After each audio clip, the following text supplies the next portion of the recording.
Good. No, just just thought it was one of our maybe best 40-minute. Well, not gonna say 40 yet. We're at 38.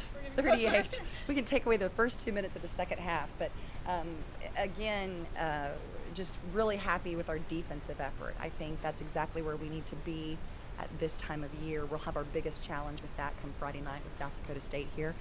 And it was a little difficult to make sure that we were focused for tonight. We have two important games, and you can't look over one with an opponent the size of South Dakota State coming in on Friday.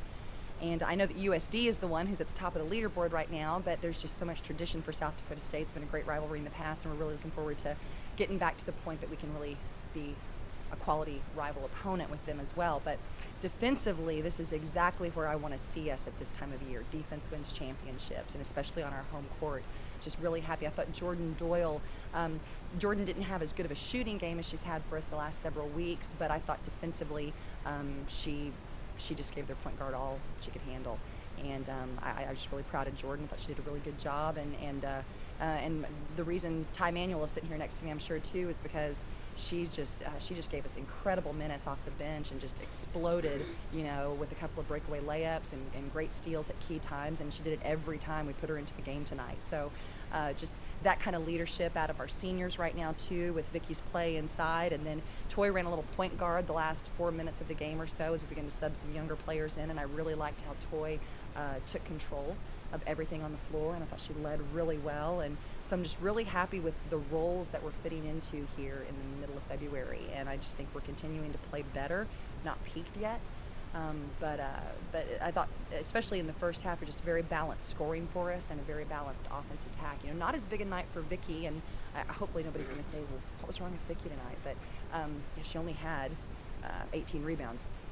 But so not as big a night for her statistically, but what was great about it was we made up for it with other things, and she didn't have to be called on as much tonight. It was actually nice to, it's been a while since I've only played her 30 minutes in a game, so that was a luxury for us with a huge opponent coming in 48 hours from now. So.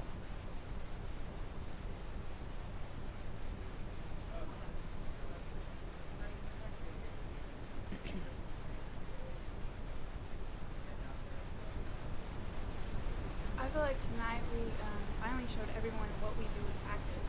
We go so hard in practice against each other, and nobody really gets to see how hard we go and how hard we work on defense. And tonight I feel like we showed more of what we normally see defense.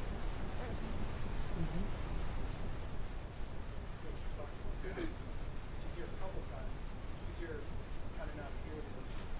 Has she been kind of practice and on the floor?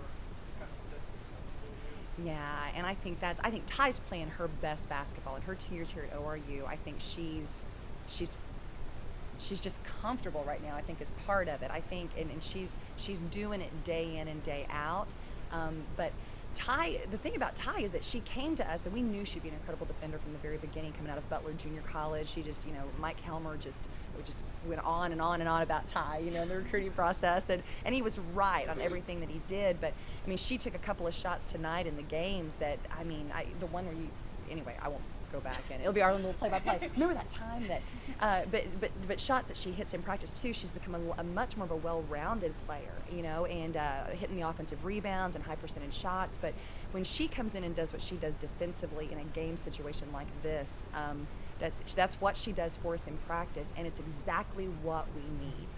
Because we're that team that when we get a big defensive play, our bench gets fired up and the girls on the floor get fired up. And we had a couple of dry stretches tonight offensively. Especially in the first half, we had a stretch that I liked the shots that we were getting, but they just weren't falling for a while. And so we needed that defense to keep playing strong. And and then when Miss Ty comes in and she just runs through the pass line and actually just gets a breakaway, well, perfect offense. But I just think Ty is, pound for pound, in my 19 years at ORU, I've probably never had a player that goes so hard every possession, whether it's July or whether it's October or whether it's the middle of February. And that's just the legacy that she'll leave here for us. And I was teasing her in the locker room after our last game against Denver because we switched everything on Denver out on the perimeter. And there was one point that she ended up being on 4 different people and literally playing hard on the ball defense for like 24 seconds. And that will be my lasting image of Ty here at ORU, and we just couldn't be more proud of her.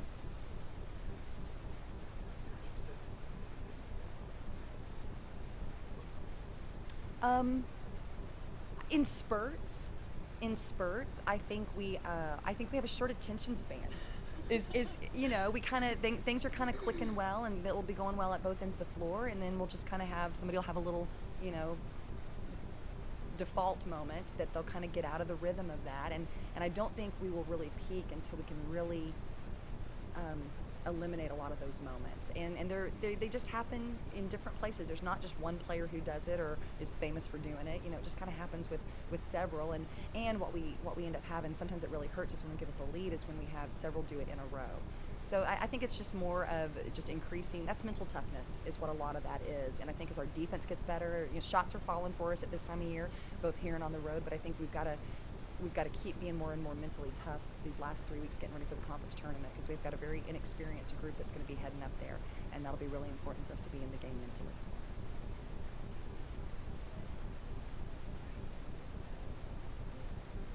Mm-hmm. Right.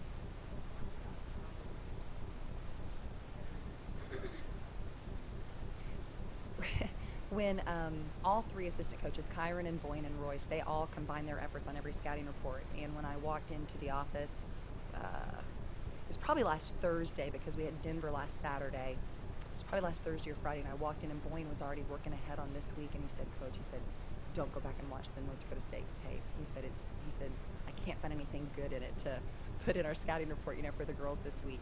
And really, when we were watching clips yesterday as a team, I mean, there was just a lot of stuff that we saw that you just kind of didn't recognize that group, compared to what they're growing into. And so, but that's why the conference race, it matters from the very beginning.